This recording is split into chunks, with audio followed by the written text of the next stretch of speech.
সীমান্তে উদ্ধার প্রায় ৩ কোটি টাকার সোনার বিস্কুট। মোটর বাইকে লুকোনো ছিল 25টি সোনার বিস্কুট। পাচারকারী সহ ধরে ফেলল বিএসএফ। ফের সোনা পাচারের চেষ্টা সীমান্তে। একটি দুটি নয়, ভারত বাংলাদেশ সীমান্তে উদ্ধার 25টি সোনার বিস্কুট, যার বাজার মূল্য প্রায় ৩ কোটি টাকা। ঘটনায় গ্রেপ্তার এক পাচারকারী, সেই সঙ্গে বাজেয়াপ্ত করা হয়েছে সোনার বিস্কুটগুলিকে। সীমান্তে অবৈধ অনুপ্রবেশ কিংবা চোরাচালানের ঘটনা নতুন কিছু নয়। চোরাচালানকারীরা প্রায় সময় সীমান্ত দিয়ে চোরাচালানের চেষ্টা করে যায়। তবে সীমান্তে বিএসএফ এর তৎপরতায় প্রায় সময় ভেস্তে যায় চোরাচালানকারীদের প্ল্যান। পাশাপাশি বর্তমানে বাংলাদেশের পরিস্থিতির কথা মাথায় রেখে সীমান্তবর্তী এলাকাগুলিতে কড়া নজরদারির ব্যবস্থা করা হয়েছে বিএসএফ এবং পুলিশ প্রশাসনের পক্ষ থেকে।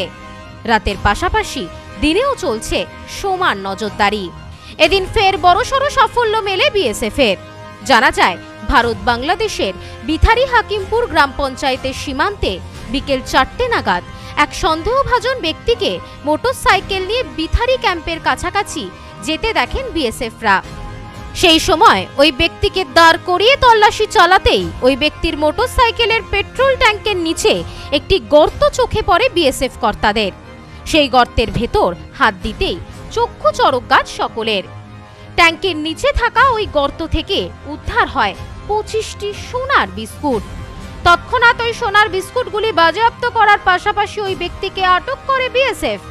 ওই ব্যক্তিকে জিজ্ঞাসাবাদ করে বিএসএফ জানতে পারে সে উত্তর 24 পরগনা জেলার পদ্মভিলা গ্রামের বাসিন্দা। গত 2 মাস ধরে একজন বাংলাদেশীর সাথে যোগাযোগ ছিল তার।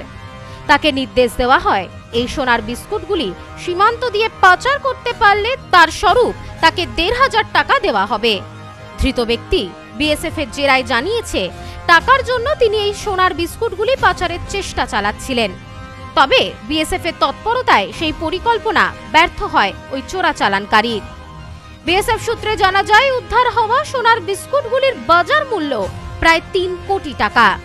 এরপরে বিএসএফ এর পক্ষ থেকে ধৃতকে তুলে দেওয়া হয় পুলিশের হাতে এবং বাজেয়াপ্ত করা হয় সোনার বিস্কুটগুলি। দক্ষিণবঙ্গ সীমান্তের ডিআইজি জনসংযোগ আধিকারিক শ্রী এ.কে. আর্য বিএসএফ জওয়ানদের এই কৃতিত্বে আনন্দ প্রকাশ করেছেন।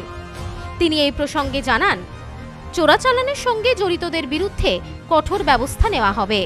সীমান্তে বসবাসকারী লোকদের কাছে আবেদন করছি, তারা যদি সোনা চোরাচালান সম্পর্কিত কোনো তথ্য পান তবে তারা যেন বিএসএফ কর্তাদের সঙ্গে যোগাযোগ করেন। Bureau report, news no man's land, Hakimpur. পশ্চিমবঙ্গের সর্বপ্রথম বিল্ডিং মেটেরিয়ালের শপিং মল এখন বনগাঁতে। শর্মা গৃহ নির্মাণ। বাড়ি তৈরির সমস্ত মেটেরিয়াল পাবেন একই ছাদের নিচে। আমাদের শোরুমে রয়েছে বিভিন্ন রকমের রড, সিমেন্ট, ইট, বালি, খোয়া, বিভিন্ন কোম্পানির বিল্ডিং কেমিক্যালস, সিলভার স্যান্ড। কিনতে হবে না, একবার শোরুমে আসুন ও তার ব্যবহার পদ্ধতি জেনে নিন। ফ্রি হোম ডেলিভারির সাথে বাড়ির A to Z engineer service এবং সুপারভিশন ফ্রি। আছে ফিন্যান্সের সুবিধা। ঠিকানা শর্মা গৃহ নির্মাণ, বনগাঁ পৌরসভার পাশে। ফোন 9332559005।